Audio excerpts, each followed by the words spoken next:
meron kayong blockage pagdating sa communication. And ito yung medyo mahirap guys, lalo na kapag LDR, kasi di ba pag LDR kayo, communication lang talaga yung susi nyo, dalawa ng person nyo. Pero kapag binlock pa kayo or parang meron kayong miscommunication problems, ganyan, doon na lalong maaari magkaroon ng gusot, no, sa relationship nyo. Imbis na naayos, mga kapiksi, parang lalo pang lumalala yung gulo. Especially kung meron tayong deceptive energy dito, mga kapiksi. So parang yung iba sa inyo parang wala kayong katahimikan, mga kapiksi, or parang na-anxious kayo, guys. Kahit na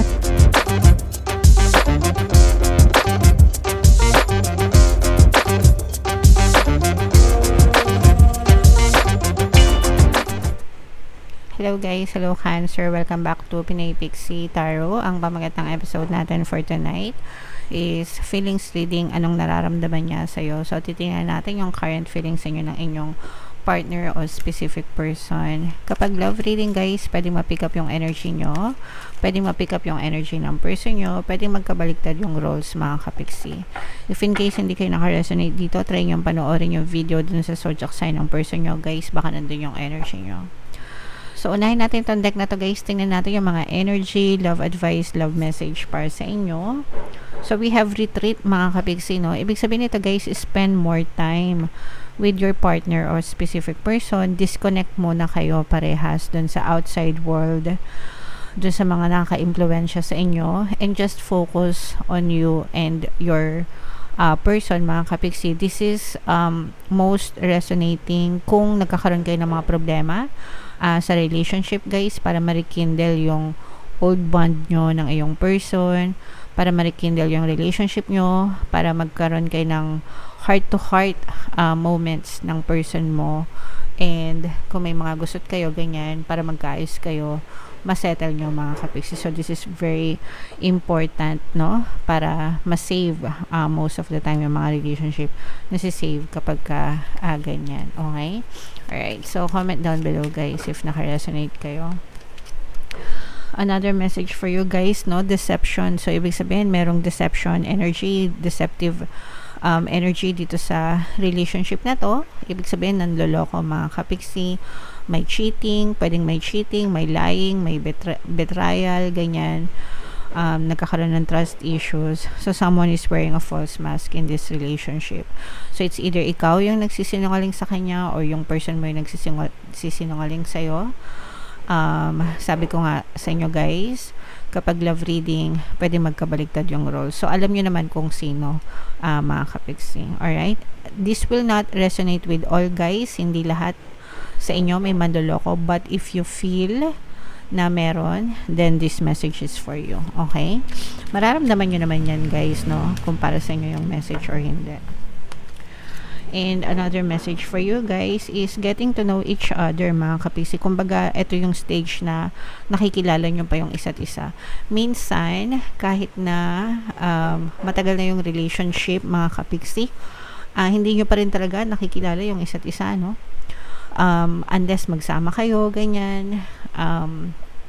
That's why may mga couples na they live in together muna, and if it doesn't work, talagang nag-split sila, and that's fine. Kesa naman yung magpakasal kayo, diba, tas doon nyo lang makikilala yung ugali ng isa't isa. So I mean, yeah, sa panahon ngayon, mga kapiksi, no, do what it takes guys, para makilala nyo muna yung person bago kayo mapasubo, mga kapiksi. Okay?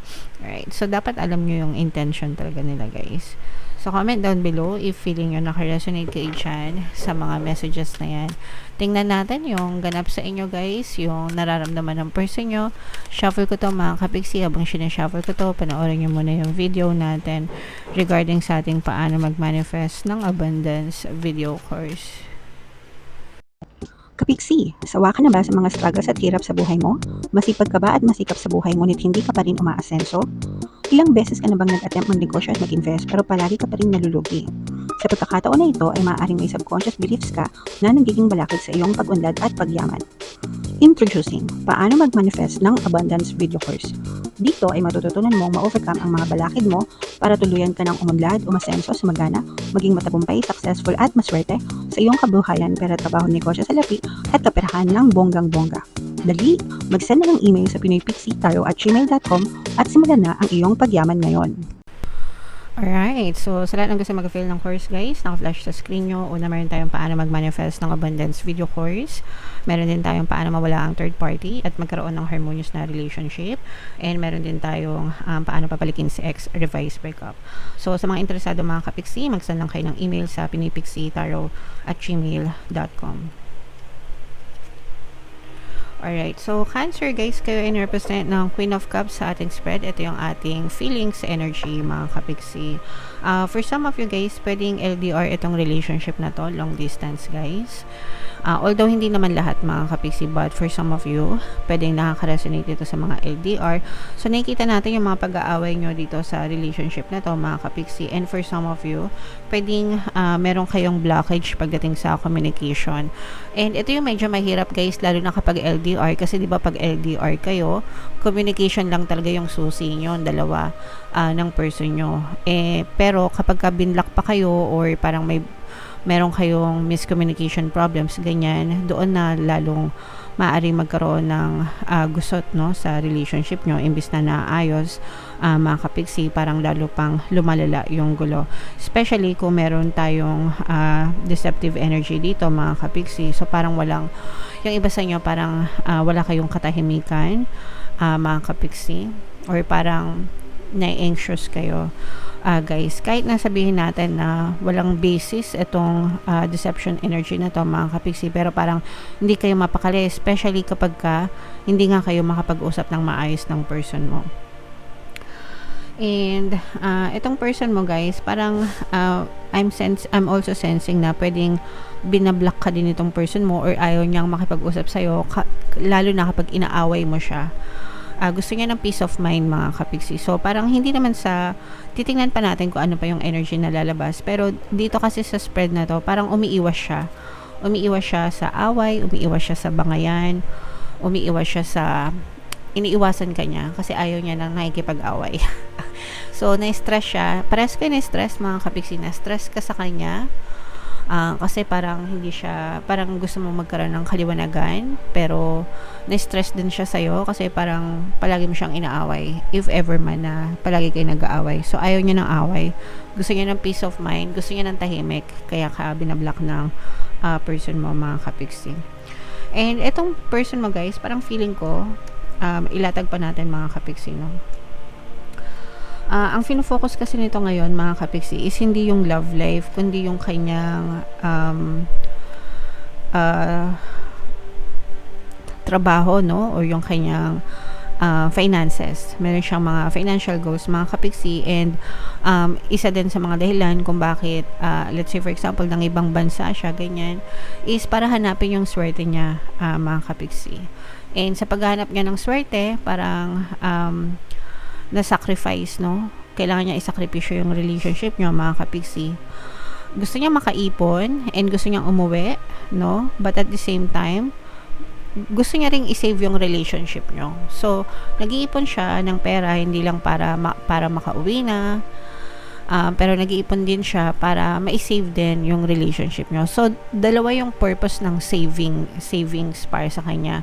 Save na para mag-save, makaipon ng pera, ganyan, para makauwi na, and save na as in i-save yung relationship nyo. So, willing itong person mo na i-save pa yung relationship nyo.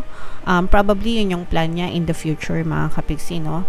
But if yung communication nyo kasi is blocked right now, nagkakaroon kayo ng miscommunication, misunderstanding mga kapiksi. So, hindi kayo nag-align nitong person mo. And probably yung reason is because hindi ka naniniwala sa kanya. Pinagdududahan mo siya, and kumbaga nauuna sa'yo yung mga duda, yung mga kuda dun sa person mo versus dun sa paniwalaan mo siya. Okay? So, ito naman guys, ito nadadaan ito sa mabuting usapan, pero kung blocked yung communication, medyo mahirap. Meron tayong subliminal guys for LDR. Best combo for LDR mga kapiksi. Actually, kahit hindi kayo LDR, pwede nyo pakinggan yun. Ano yun guys? Combo yun ng tatlong subliminal. Pampabalisa, pampamis, at saka pampakontak, no? Para maging maayos yung communication nyo kasi may block kayo sa communication. Yeah, so pakinggan nyo yung mga kapiksi, mga katulong sa inyo. Marami na tayong mga success stories dun sa subliminal na, especially yung pampakontak, no? Pampabalisa, pampamiss, pampakontak.